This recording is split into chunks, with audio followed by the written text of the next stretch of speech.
It was a normal Monday morning in Aiken, South Carolina. Workers at the Phelon plant clocked in thinking it was just another shift. But within minutes, the factory floor would turn into a scene of terror that scarred the community forever. Hastings Arthur Wise, a former employee, walked into the plant carrying a gun. He had been fired months earlier for violent behavior, and now he was back with one purpose: revenge. Without a word, Wise opened fire. Bullets tore through the air. Screams echoed across the factory. In less than 15 minutes, 4 people were dead. Charles Griffin, Leonard Filyaw, David Moore and Sheryl Wood all gunned down at their workplace. Dozens of others ran for their lives, hiding under tables, crouching behind machines, praying they would survive. SWAT officers stormed the building and found Wise bleeding on the floor after shooting himself in the stomach. He was taken into custody alive, and the trial that followed revealed just how calculated his rampage had been. In 2001, Wise was sentenced to death for 4 counts of murder. But here's the shocking twist: he refused to fight it. While most death row inmates spend decades appealing, Wise became what's known as a volunteer. He told his lawyers not to delay, not to argue, not to stop what was coming. On November 4th, 2005, Hastings Arthur Wise was executed by lethal injection. He ordered a final meal of lobster fries, salad, banana pudding and milk, but gave no last words. For the families of his victims, it was the end of an 8-year wait for justice. But one haunting question remains: was this true justice served, or the final act of control by a man who chose his own death? Classification: mass murderer. Characteristics: revenge.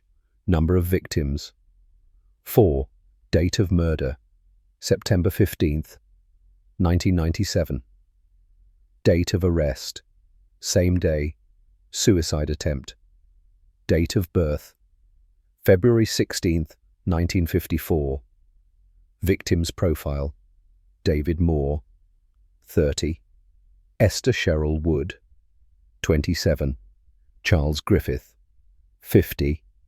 And Ernest L. Filyaw, 31. Method of murder: shooting location: Aiken County, South Carolina, USA. Status: executed by lethal injection in South Carolina on November 4th, 2005. A fired employee stormed into a manufacturing plant about 3 p.m., killing 4 workers and wounding 3 others. Was taken into custody after a SWAT team burst into a darkened office of the Phelon County plant and found him vomiting on the floor. Wise was a 6'4" ex-con who weighed in at more than 250 pounds and spent almost 15 years cleaning up his life, but still seemed to enjoy intimidating co-workers by talking about his time in prison for breaking into a house and robbing a bank. After 4 years working at the Aiken lawn mower ignition plant, he was fired after a violent confrontation with a supervisor. He returned to the plant weeks later for revenge. Security guard Stanley Vance watched Wise pull up in his car at the 3 p.m. shift change, and armed with a semi-automatic pistol, Wise fired a bullet into Vance's chest, yanked out the phone lines in the guard shack and told the guard, "I got things to do." Entering through a side door, witnesses testified Wise went directly to the personnel office and shot 56-year-old Charles Griffith twice in the back. Griffith had fired Wise 2 months earlier. Next up was the tool and die area where Wise had hoped to work. He began firing his pistol at everyone around, killing 30-year-old David Moore and 31-year-old Leonard Filyaw and wounding 2 others. By then, panicked workers were scrambling to get out. Wise kept going, finding 27-year-old Sheryl Wood, who got a quality control job he wanted. He shot her in the back and leg, then put a bullet in her head. After that, Wise's path seemed random. He fired several more shots, but no one else was killed. Investigators found 4 empty magazines capable of holding 8 bullets each. Wise tried to commit suicide in the plant after the shootings by drinking insecticide, but it only made him sick. At trial, he refused to let his lawyers call any witnesses to ask the jury to spare his life and has brushed off any attempts to appeal since he was sent to death row, November 04, 2005. Columbia SC. Hastings Wise was put to death by lethal injection Friday night for killing 4 workers at an Aiken County plant in September 1997 out of revenge for being fired. Wise made no final statement and never looked at the victims' families or other witnesses. Instead, he stared at the ceiling and took several deep breaths, pushing them out his cheeks as the lethal mix of 3 chemicals went into his veins. His rapid blinking ended with his eyes wide open. At about the same time, his chest stopped rising. It was about 2 minutes after the curtain to the death chamber opened. The official time of death was about 10 minutes later at 6:18 p.m. Wise, 51, tried to die the day of the killings, drinking insecticide after the plant emptied, but it only made him violently ill. "I saw Hastings die a while ago, but he didn't die a violent death. He died easy. He went to sleep," said Tommy Thompson, the father of one of the victims, David Moore. Thompson paused to gather himself, then continued. "Should have been harsher. By the fact of what he'd done, I think he should have suffered more," he said.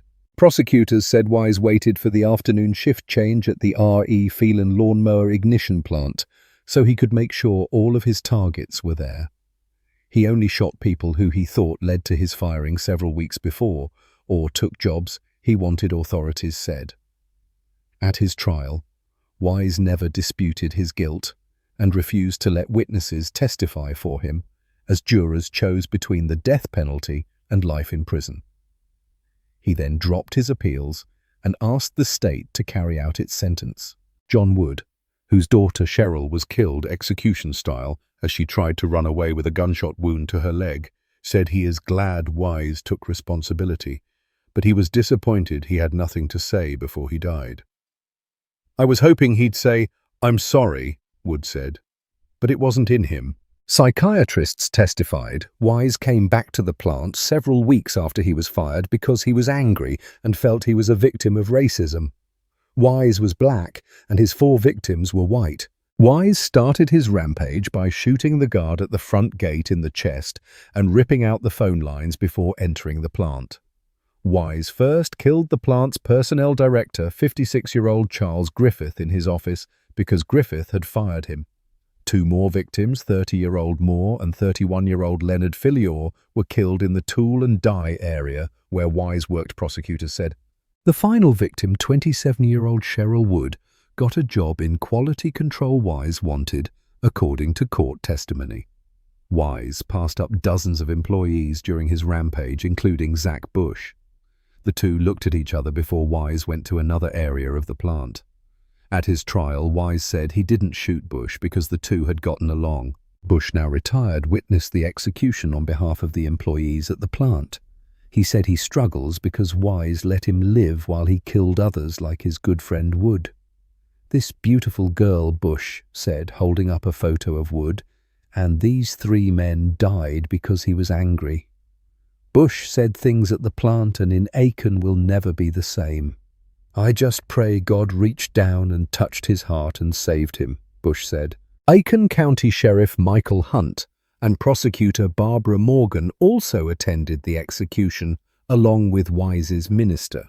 Wise did not want his lawyer or his family there, prison officials said. Wise ate his final meal of lobster tail French fries, coleslaw, banana pudding and milk around 4 p.m. Corrections Department spokesman John Barkley said. Wise is the 2nd person executed in South Carolina this year and the 34th inmate put to death in the state since the death penalty was reinstated in 1976. Sun, October 30, 2005. Columbia. Hastings Wise had scores to settle back in 1997 at the Aiken lawnmower ignition plant where he had been fired several weeks earlier, but the shootings would have to wait. First, he wanted to see the country, visit the San Diego Zoo, make it to Texas. Wise scheduled to die by lethal injection Friday for killing 4 people he thought wronged him at the Phelon plant 8 years ago got in his car before the killings and drove 9,000 miles in 2 weeks, according to a psychiatrist. There are things he wanted to see before he committed the crime he knew he was going to commit, Dr. Richard Frierson said at a hearing last year. Wise intended to kill himself after shooting up the plant, but the insecticide he drank only made him sick. Since then, he has asked to be held responsible for the deaths, refusing to let his lawyers call witnesses to save his life or file appeals on his behalf. Former co-workers, neighbours, lawyers and court records paint a picture of a man of contrasts. Wise was a regular churchgoer who shared an apartment with a cat and a Shih Tzu named Buster. He was a 6'4" ex-con who weighed in at more than 250 pounds and spent almost 15 years cleaning up his life, but still seemed to enjoy intimidating co-workers by talking about his time in prison for breaking into a house and robbing a bank. Wise felt he was a victim of racism all his life, vividly recalling how as a child he felt singled out because he was black when a 3-year-old white boy stepped on his foot, Frierson said. Although Wise has never given a reason for the shooting rampage, being fired from the job he held for 4 years may have combined with him feeling he was mistreated because of his race to bring him to a violent solution, the psychiatrist said. He had been wronged, and an African-American woman he had told to complain to plant management had subsequently been fired, Frierson said. The shootings at the plant were ruthless. Testimony from the trial laid out Wise's plan to get revenge. Security guard Stanley Vance watched Wise pull up in his car right at the 3 p.m. shift change and got ready to give him a box of personal items. Instead, Wise, armed with a semi-automatic pistol, fired a bullet into Vance's chest, yanked out the phone lines in the guard shack, and told the guard, "I got things to do." Entering through a side door, witnesses testified Wise went directly to the plant's personnel office and shot 56-year-old Charles Griffith twice in the back. Griffith had fired Wise about 2 months earlier because of a violent confrontation with a co-worker and his supervisor. Wise then pointed the gun at Griffith's secretary and tore out her telephone line before heading back in the plant, witnesses said.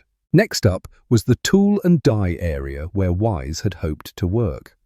Their other workers testified he began firing his pistol at everyone around, killing 30-year-old David Moore and 31-year-old Leonard Filyaw and wounding 2 others. By then, panicked workers were scrambling to get out. Wise kept going, finding 27-year-old Sheryl Wood, who got a quality control job he wanted. He shot her in the back and leg, then put a bullet in her head in what prosecutor Barbara Morgan called an execution-style killing. After that, Wise's path seemed random. He fired several more shots, but no one else was killed. Investigators found 4 empty magazines capable of holding 8 bullets each. November 4, 2005. Hastings Wise has been put to death by lethal injection for killing 4 people during a shooting rampage at an Aiken County plant in September 1997. Prison officials say Wise died Friday night at 6:18 p.m. Wise made no final statement and never looked at the victims' families or other witnesses. He stared at the ceiling and took several deep breaths as the lethal mix of 3 chemicals went into his veins. His rapid blinking ended with his eyes wide open at about the same time his chest stopped rising. Prosecutors say Wise came back to the Phelon plant several weeks after he was fired to get revenge on people who caused him to lose his job or got jobs in the plant he wanted. Free November 04, 2005. Hastings Wise is scheduled to go to the death chamber today to be executed by lethal injection at 6 p.m. for killing 4 workers at an Aiken County plant in September 1997 as revenge for his firing several weeks earlier. Wise, who tried to commit suicide in the plant after the shootings by drinking insecticide, has asked to die since his arrest. He refused to let his lawyers call any witnesses to ask the jury to spare his life, and has brushed off any attempts to appeal since he was sent to death row. At almost every opportunity he has expressed his wish to die. Attorney Joseph Savitz said, "Once you get someone who's convinced they want to die, it's difficult to change their minds. Wise was sentenced to death for killing 4 workers during a shooting rampage. He planned to coincide with a shift change at the Phelon plant, which makes ignition parts for lawnmowers. All 4 people killed either had something to do with Wise getting fired or took jobs he wanted, prosecutors said. As he stood before the judge to have his sentence formally read after his 2001 trial, Wise said he was ready to receive his punishment. "I do not wish to take advantage of the court as far as asking for mercy. It was a fair trial. I committed these crimes," he said in a voice so soft few in the courtroom could hear. Wise will be the 6th person put to death in South Carolina without using all their appeals since the death penalty was reinstated in 1976, according to the Death Penalty Information Center. Wise will be the 34th inmate put to death in South Carolina since 1976. Columbia. They are called volunteers, inmates who choose to give up their appeals and be put to death. Whether they do it out of remorse, boredom, or frustration, the result is the same. Hastings Wise appears to be one of them, heading to the death chamber Friday to be executed by lethal injection at 6 p.m. for killing 4 workers at an Aiken County plant in September 1997 as revenge for his firing several weeks earlier. Wise, who tried to commit suicide in the plant after the shootings by drinking insecticide, has asked to die since his arrest. He refused to let his lawyers call any witnesses to ask the jury to spare his life and has brushed off any attempts to appeal since he was sent to death row. At almost every opportunity, he has expressed his wish to die, said attorney Joseph Savitz, who also has represented other volunteers. Once you get someone who's convinced they want to die, it's difficult to change their minds. Wise was sentenced to death for killing 4 workers during a shooting rampage. He planned to coincide with shift change at the Phelon plant, which makes ignition parts for lawnmowers. All 4 people killed either had something to do with Wise getting fired or took jobs he wanted, prosecutors said. As he stood before the judge to have his sentence formally read after his 2001 trial, Wise said he was ready to receive his punishment. "I do not wish to take advantage of the court as far as asking for mercy. It was a fair trial. I committed these crimes," he said in a voice so soft few in the courtroom could hear. Wise will be the 6th person put to death in South Carolina without using all their appeals since the death penalty was reinstated in 1976, according to the Death Penalty Information Center. All have died by lethal injection instead of the electric chair, and Savitz said that's not a coincidence. "Lethal injection has changed the dynamic of the whole thing," Savitz said. "These guys are no longer scared to be put to death." Wise will be the 34th inmate put to death in South Carolina since 1976, meaning about 18% of the state's executions have been volunteers. Nationwide, 117 of the 989 inmates, or nearly 12%, put to death since the death penalty was reinstated, had appeals left, said Richard Dieter, executive director of the Death Penalty Information Center. The numbers fluctuate from year to year. In 2004, 10 of the 59 executions were done on volunteers. In 2003, it was just 4 deaths out of 65, according to the center's statistics. "Many more inmates give up for a time but change their minds," Dieter said. "They get discouraged, they lose, and give up. But then after a while, they decide to go after at least one more appeal," Dieter said. The 6 volunteers in South Carolina don't hold much in common, other than giving up their appeals.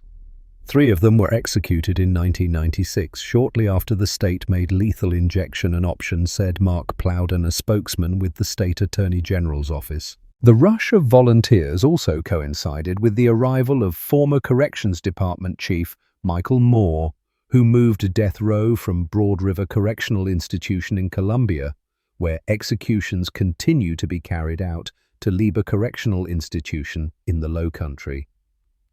Moore also used the move to make conditions harsher on death row, requiring inmates to stay in their cells 23 hours a day and have minimal contact with each other even outside of their cells.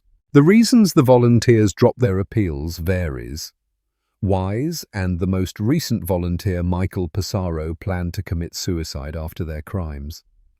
In Pissarro's case, he jumped from his burning van, but left his 2-year-old daughter the subject of a bitter custody battle strapped inside.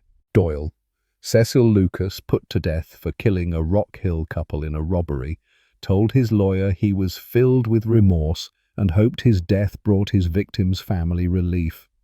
And Michael Torrance, executed for killing 2 Midlands men in a robbery, asked to drop his appeals because he couldn't see how spending 20 or 30 more years in prison was going to benefit him. If I could start a euthanasia clinic in downtown Columbia, I'd have more clients than I could handle, Savitz said. Sometimes life is tough. I've witnessed lethal injection. It's an easy way to die. Friday, February 2nd, 2001. Aiken, Arthur Hastings Wise, didn't want mercy and he didn't get it. 12 jurors, some of them weeping, returned a death sentence Thursday against Mr. Wise for a workplace rampage at R.E. Phelon Company in Aiken. 4 were killed and 3 were wounded in the attack September 15, 1997. The convicted killer closed his eyes and remained stone-faced during the announcement. "I don't have much to say except that I did not wish to take advantage of the court as far as asking mercy," Mr. Wise said. "It's a fair trial. I committed the crimes." The verdicts brought shouts of joy from survivors of the attack and relatives of the dead. They cried and held hands in court. Outside, they gathered in groups and hugged. 3 years, 4 months, and 17 days, said Robert Wise, a former Phelon employee, who is not related to the defendant, referring to his long wait for justice. "He got what he deserved," said shooting victim Stan Vance, a former Phelon security guard. "That's what I wanted to hear. Death. He didn't deserve to live." Jurors deliberated almost 5 hours, and former Phelon employee Bruce Mundy worried they were considering a life sentence. "I was sweating," he said. "Life just wouldn't have been justice. I mean, he killed my friends. I believe when the time comes, he'll pay dearly." Janet Cooper, sister-in-law of victim Charles Griffith, said she felt relief. "We hated that it dragged out so long," she said, adding that other family members were too distraught to attend the trial. Judge Cooper sentenced Mr. Wise, 46, to death 4 times for the murders of Sheryl Wood, David Moore, Leonard Filyaw, and Mr. Griffith. He also ordered 60 years in prison for the shootings of Stan Vance, Jerry Corley, and John Mucha, all of whom survived. Concurrent jail time was given for burglary and possession of a gun during the commission of a violent crime. The judge set April 3rd as the execution date, but that will be delayed because Mr. Wise gets an automatic appeal to the South Carolina Supreme Court. Defense attorneys Gregory Harlow and Carl B. Grant were crippled in their efforts to save their client from a death sentence when Mr. Wise ordered them Wednesday not to present witnesses on his behalf.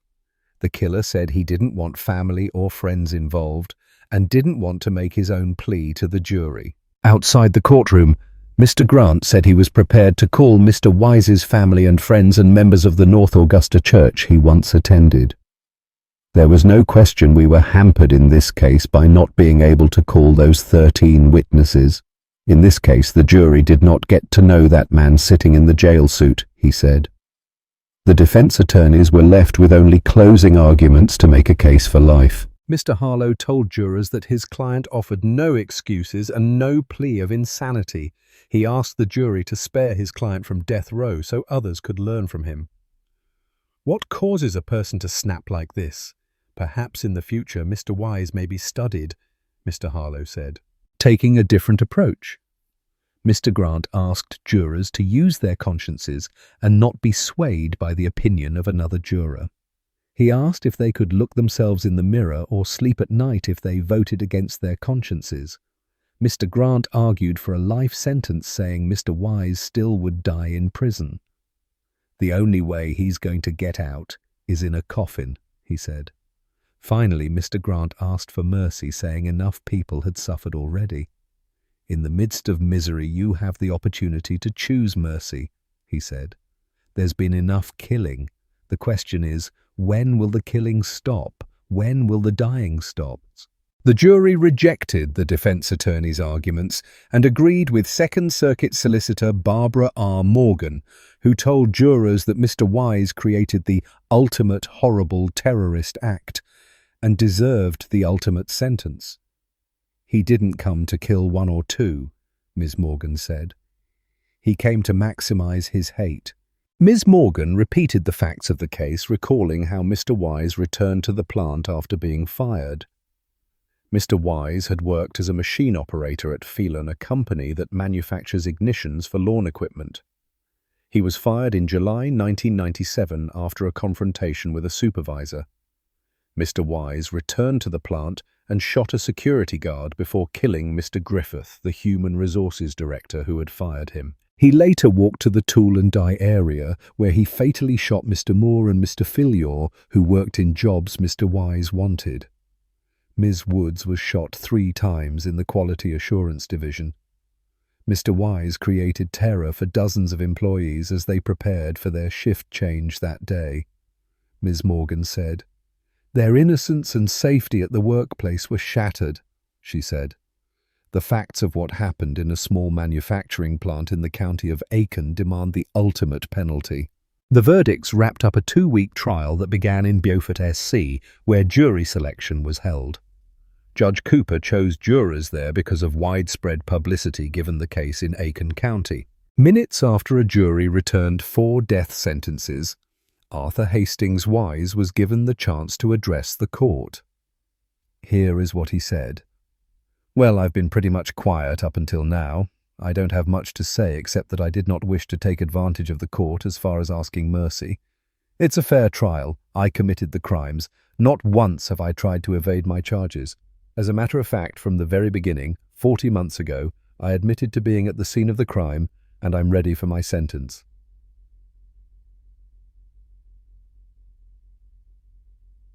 Sunday, January 21st, 2001. The names and faces of the Arthur Hastings Wise trial. Defendant Arthur Hastings Wise, charged with killing 4 workers and injuring 3 others at R.E. Phelon Company in Aiken on September 15, 1997. Authorities say he had been fired from the plant 2 months earlier for being aggressive with a supervisor. He also had been turned down for several other positions he wanted in the plant. The North Augusta man, who stands well over 6 feet tall, spent time in prison for bank robbery and receiving stolen goods, but he earned a technical degree and found work after his release. He had worked at the Phelon plant 5 years before his termination. Second Circuit solicitor Barbara R. Morgan will argue the case to the jury, question the state's witnesses, and cross-examine defense witnesses. Ms. Morgan has prosecuted 5 cases that resulted in death sentences. The victims, Sheryl Wood, quality assurance employee. Ms. Wood was shot 3 times and died in the plant's rear parking lot. The 27-year-old from Bath was a 1988 graduate of Midland Valley High School, where she played basketball, volleyball, and softball. She was survived by her mother and father, a brother, 5 sisters, and her grandmother. Charles Griffin, Human Resources Director. Mr. Griffin, 50, was the first person killed. He was in his office when he was shot twice. Mr. Griffin of Lexington was responsible for firing and hiring at the company. Police say they believe he was targeted because the suspect had been fired 2 months before the shootings. Mr. Griffin had worked at Phelon about 6 months. Leonard Filyaw, tool and die machinist. Mr. Filyaw, 30, was shot at his workstation. The Warrenville man had been engaged for 2 weeks when he was killed. He was a 1985 graduate of Silver Bluff High School and liked to collect guns. He was survived by his parents, 2 sisters, and his maternal grandparents. David Moore, tool and die machinist. Mr. Moore, 30, was shot twice at his workstation. An Aiken resident, he had a fiancée when he was killed. He was a member of Holiness Church. He was survived by his parents, a brother and sister, and his maternal grandparents. September 16th, 1997. Aiken. Layla Duncan ran for her life when she saw a gunman Monday in the hallways of R.E. Phelon Co. "He said he would be back," Ms. Duncan said. "He passed me. I saw the gun. Thank God he didn't say anything to me because he probably would have shot me too." 4 people were killed and 3 were wounded when the shooting broke out shortly after 3 p.m., just as shifts were changing at the plant. 3 of the bodies were found in the tool and dye and human resources departments. A 4th victim was found in the rear parking lot. "One of those shots could possibly have been for me," the assembly worker said. "I just ran for my life when I heard the shots. People were running as fast as they could, yelling, 'Get out, get out!' Yeah. Whoa!" The accused gunman, Arthur Hastings Wise, 43 of North Augusta, was listed in critical condition at Aiken Regional Medical Centers late Monday after ingesting an unknown substance, possibly a drug. Mr. Wise had been fired from the plant within the last few weeks, plant employees said. Aiken County Coroner Sue Townsend identified the victims as David Moore, 30 of North Augusta, Esther Sheryl Wood, 27 of Bath, Charles Griffith, 50 of Columbia, and Ernest L. Filyaw, 31 of Warrenville. Ms. Wood's body was found in the parking lot, Ms. Townsend said. The killings came almost exactly 1 year after Mark David Hill opened fire in the South Carolina Department of Social Services office in North Augusta, leaving 3 people dead. "I thought, my God, we did this same thing last year," Mrs. Townsend said. Lieutenant Stan Vance, a 49-year-old security guard from Jackson, and John Mutcher, 60 of Aiken, were listed in serious condition at Aiken Regional with gunshot wounds. Lucius Corley, 44 of Graniteville, was treated and released, authorities said. 5 other employees were treated and released with minor injuries, hospital officials said. Police were releasing only sketchy details late Monday as they worked to piece together the sequence of events. The 911 emergency call came in at 3:07 p.m. to the Aiken County Sheriff's Office. Within minutes, an army of law enforcement officers responded from the Sheriff's Office, the State Law Enforcement Division, the FBI, the Aiken and North Augusta Public Safety Departments, Aiken County Emergency Medical Services, and the Edgefield County Sheriff's Department. Helicopters hovered overhead at the plant, and state agents brought in an armored car. Employees at Phelon, which manufactures ignition systems and flywheels for lawn equipment, said they could have predicted the shooting spree. Margaret Drafts, who works in the plant's payroll department, said she had spoken with Mr. Wise frequently on the phone about payroll deductions. "He had applied for several different positions in tool and die and quality assurance departments and he didn't get them," she said. "I never thought he would have done that. He was always pleasant to me." When he was fired, he said this wasn't the end of it. Nobody paid it any attention, Angela Humphreys said. Others heard the same thing. "He told them it wasn't over. He'd be back," Lisa Beck said. Lieutenant Michael Frank, spokesman for the Sheriff's Office, confirmed that Mr. Wise was a former employee of Phelon. He wasn't aware of how long he had worked at the plant or the reasons for his dismissal. "We were told an individual showed up at the plant, walked inside, and began shooting," Lieutenant Frank said. "We don't have information on whether it was a random shooting or if he had targets." The gunman drove to the plant, parked his red 2-door Saturn, and pointed a weapon at Lieutenant Vance, the sheriff's spokesman said. He shot and wounded the guard and headed for the main door. Mr. Wise cut the telephone lines before entering the building, Ms. Duncan said. Eyewitnesses said they fled the plant, scrambling for doors as other workers and supervisors came through shouting, "There's a man with a gun!" 2 people were shot to death in the plant's tool and die area, 1 in the Human Resources Department and 1 in the back parking lot, Lieutenant Frank said.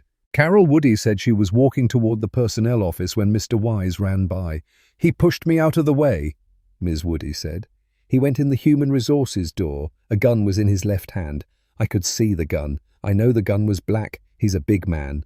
A lot of employees said they felt lucky to get out alive. Bruce Mundy, who works in the flywheel department, was standing next to a woman who was shot. "He killed everybody," Mr. Mundy said as his mother held tightly to his arm. They were standing outside the Golden Pantry, milling around with a couple of hundred other employees and relatives looking for their loved ones after the shooting. Vanell Weaver heaved a sigh of relief when she found her husband Jimmy outside and safe. "When I came up, I didn't see him," she said. "All kinds of things were going on in my head." Danny Goldston said the man next to him was shot. "I didn't know the guy," he said. "I heard popping sounds. I seen a flash from a pistol, then I left." With most of the employees evacuated after the shooting, Lieutenant Frank said the sheriff's entry team and state agent's SWAT team began searching each section of the building for Mr. Wise. As the search proceeded, 2 men and a woman were hiding under desks on the first floor, communicating with a 911 dispatcher by portable telephone. They were found and evacuated. CELED Chief Robert Stewart said Mr. Wise was found on the second floor near the Quality Assurance Office. The weapon, a handgun, was discovered nearby. "He said nothing," Chief Stewart said. "He was lying on the floor and there appeared to be something physically wrong with him."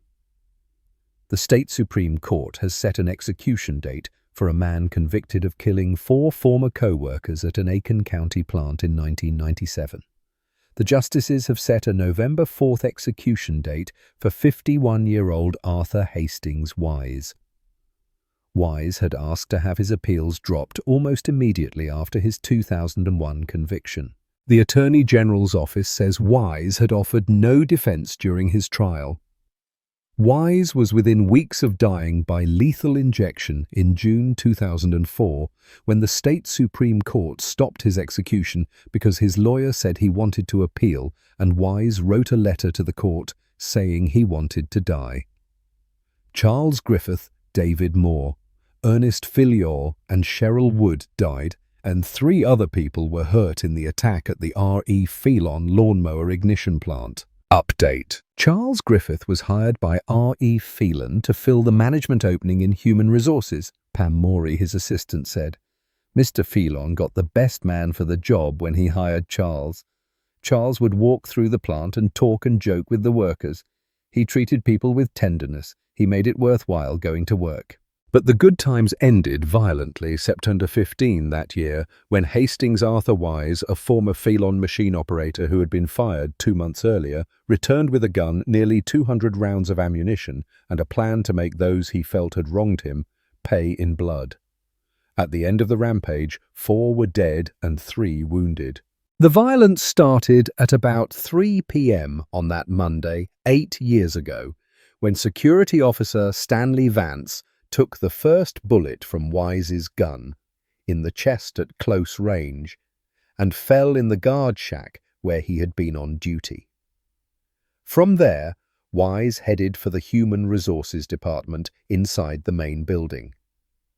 Pam Morey, whose last name at the time was Holly, was on the telephone at her desk in the outer office when Wise rushed in searching for Charles Griffith. "I saw the shadow just dart past me. I froze when I heard the noise of gunfire," she said. Charles Griffith had also been on the phone when Wise entered. He tried to take cover when he spotted the gun, said his sister-in-law Janet Cooper. But there was no time to find safety. The well-loved manager died at his desk when he was shot twice in the back. Returning to the outer office, Wise accosted Pam Morey. "He put the gun between my eyes," she said. He then ordered her off the phone and yanked it out of the wall. "I just started pleading and praying. I said, I have kids, I'm a single mother, please don't kill me," Mrs. Morey said. The gunman was distracted by someone who entered the building and he left the room. Terrified, Mrs. Morey said she hid under her desk because I didn't want to see somebody get shot. When she eventually heard shots farther off, she jumped up and ran from the building. Wise continued his rampage, firing and reloading. He moved to the tool and die area where he had wanted to work, but had been denied. There, David Moore, Ernest Filyaw, Lucius Corley and John Mitchell were shot. David Moore and Ernest Filyaw both died. After a frantic search worker, John Goad, discovered his brother behind a workstation and figured he was hiding from the gunman. Then he rolled his brother over. I could see the blood on his chest. His eyes were still open. He was starting to turn purple. Mr. Goad told the jury in Wise's trial as tears streamed down his face. When I realized he was gone, I just started calling his name. I said, "No, David, no." David Moore, his brother and co-worker, was gone. But the warlike atmosphere around Mr. Goad continued. "I could hear the shots and I could hear people screaming," he said. "I knew I had to go. I knew I couldn't carry him out, so I ran out the way I came." An Aiken resident Moore had a fiancée when he was killed. He was a member of Holiness Church. He was survived by his parents, a brother and sister, and his maternal grandparents. After the gunman walked out of the tool and die area toward the Quality Assurance Division, employee David Langill said, "Mr. Langill checked on co-worker Leonard Filyaw, who had been hit once with gunfire. His eyes there was a blank stare. I knew he was dead," Mr. Langill said. David Moore had the same lifeless stare, he said, but John Moocher was alive, begging and pleading for help for his gunshot wound. His co-workers came to his aid and carried him outside. Ernest Filyaw was from Warrenville and had been engaged for 2 weeks when he was killed. He was a 1985 graduate of Silver Bluff High School and liked to collect guns. He was survived by his parents, 2 sisters, and his maternal grandparents. After hearing gunfire from the shootings of Moore and Filyaw, other employees ran. Sheryl Wood almost made it out, but that wasn't Wise's plan. He shot the young woman who got the job he wanted. She fell with bullets in her back and leg. The gunman walked up to where she lay on the floor and shot her in the head. In the Quality Assurance office, she lay there pleading with others not to leave her. Minutes later, die-cast worker Bruce Mundy appeared. He had been outside, but decided to return and help the wounded. He soon discovered Ms. Wood. "I yelled into the radio that I had found somebody, and they were hurt," Mr. Mundy told the jury, fighting back tears. "I couldn't move her. She squeezed my hand, but as far as talking, no, she couldn't talk. She was gurgling, her eyes rolled back into her head, and she died." Still, Mr. Mundy and others lifted Ms. Wood onto a stretcher and carried her outside just in time to meet arriving police and rescue personnel. Sheryl Wood was the last of 7 victims. The 27-year-old from Bath was a 1988 graduate of Midland Valley High School, where she played basketball, volleyball, and softball. She was survived by her mother and father, a brother, 5 sisters, and her grandmother. Only Mr. Vance, Mr. Corley, and Mr. Mitchell survived. Aiken Public Safety Officer Bob Besley testified that he arrived at the plant and eventually found the body of Human Resources Manager Charles Griffith in the front office, a telephone still in his hand. The manager's eyes were fixed and dilated, and he had no pulse. Officer Besley said, "Beth Griffith. Charles Griffith's widow was too traumatized to attend any of the trial and will be out of the state," said her sister, Mrs. Cooper. "She didn't want to face it," Mrs. Cooper said. "We're just so hoping that once this is over, it will give her some closure. She won't have to deal with it every time something else comes up." Pam Morey understands her pain. "She lost one of the best men God ever made. I felt like I lost my dad when I lost him," she said. Update. Hastings Wise was put to death by lethal injection Friday night for killing 4 workers at an Aiken County plant in September 1997, out of revenge for being fired.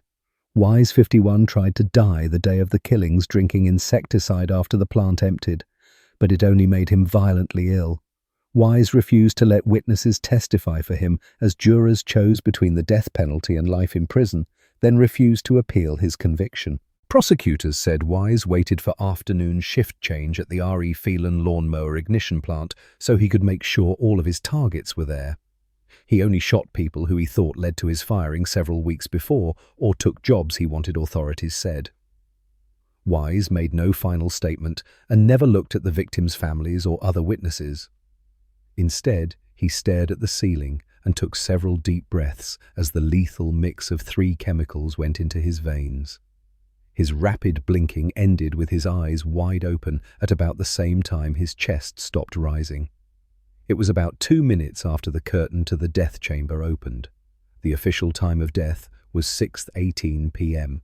"He didn't die a violent death. He died easy, went to sleep," said Tommy Thompson. Thompson's son, David Moore, was one of the 4 killed 8 years ago. He wanted to be there to watch justice be served. "He's dead. He won't be able to commit crimes again, but you never get over the loss," said Thompson. According to witnesses, Wise didn't look at anyone, nor did he offer any words to the victims' families. "I was hoping he might have said I'm sorry, but it just wasn't in him," said John Wood, whose daughter Sheryl was killed in the attack. Zach Bush was working at R.E. Phelon that fateful day, but Wise spared his life. He came to honour those who weren't as fortunate. "All of our family there at the R.E. Phelon Company hope this will be a passing page in the chapter of the book of our lives," said Bush. "When it happens to you and your family, that's when it comes home, and no one should ever have to go through that," said Thompson. "And though the execution brings closure, victims say they'll never forget the loss." National Coalition to Abolish the Death Penalty. Arthur Hastings Wise, South Carolina, November 4th, 2005. Arthur Hastings Wise, a white man, is scheduled to be executed on November 4, 2005 for the September 15, 1997 shooting deaths of Charles Griffith, David W. Moore, Ernest L. Filyaw, and Sheryl Wood in Greenville County. Wise returned to work after being fired from his job as a machine operator and shot the 4 victims in addition to injuring many others. Wise tried to kill himself after the murders by swallowing insecticide. However, he was taken to the hospital after being arrested and survived. Wise has shown sorrow and a desire to pay the price for his actions. He has dropped his appeals and is volunteering to be executed. At the time of the crime, there was evidence of LSD in Wise's system. It is not the job of the state to assist its citizens in suicide. Yet, that is exactly what the state of South Carolina would be doing if Wise is executed. Wise is clearly a troubled man, and clearly the death penalty is an inappropriate sentence. Please write Governor Mark Sanford requesting that he commute Wise's sentence to life in prison. September 16th, 1997. The State. Arthur Hastings Wise always carried a small Bible and constantly talked of his faith. Co-workers and neighbours said Monday. "He's really into God," said Cheryl Hilton, a neighbour in North Augusta. "He would say, no matter what happens, God will forgive." September 16th, 1997, The State. A gunman identified by co-workers as a fired employee stormed into a manufacturing plant about 3 p.m. Monday, killing 4 workers and wounding 3 others. Police said they took Arthur Hastings Wise, 43, of North Augusta, into custody after a SWAT team burst into a darkened office of the R.E. Phelon plant and found him vomiting on the floor. And so the story of Hastings Arthur Wise ends not in the chaos of a factory floor, but in the silence of a death chamber. From the moment he was fired in 1997, Wise carried a grudge so heavy that it exploded into one of South Carolina's most shocking workplace massacres. 4 lives were stolen in a matter of minutes. Families were torn apart. Survivors carried the scars of that day forever. The trial gave those families a chance to face him, to hear the details of how calculated his actions had been. The jury handed down a death sentence, but unlike most who spend decades resisting their fate, Wise embraced it. He refused to appeal. He rejected delay. He wanted the end to come quickly. That choice made him an outlier, a man who turned the system on its head by volunteering for his own execution. On November 4th, 2005, Wise was led to the death chamber. He had enjoyed a lavish final meal, but when the time came, he offered no apology, no final words, no explanation. The lethal drugs flowed, and within minutes he was gone. For some, it was justice finally served. For others, it felt as though Wise had claimed the last word, choosing his death on his own terms, just as he had chosen the lives he took. The case of Hastings Arthur Wise leaves behind difficult questions. Was his execution true justice, or simply the closing act of a man who always sought control? Did his silence deny the victims' families the answers they deserved? In the end, what remains is a cautionary tale about anger left unchecked, about violence in the workplace, and about how justice can feel both absolute and incomplete at the very same time.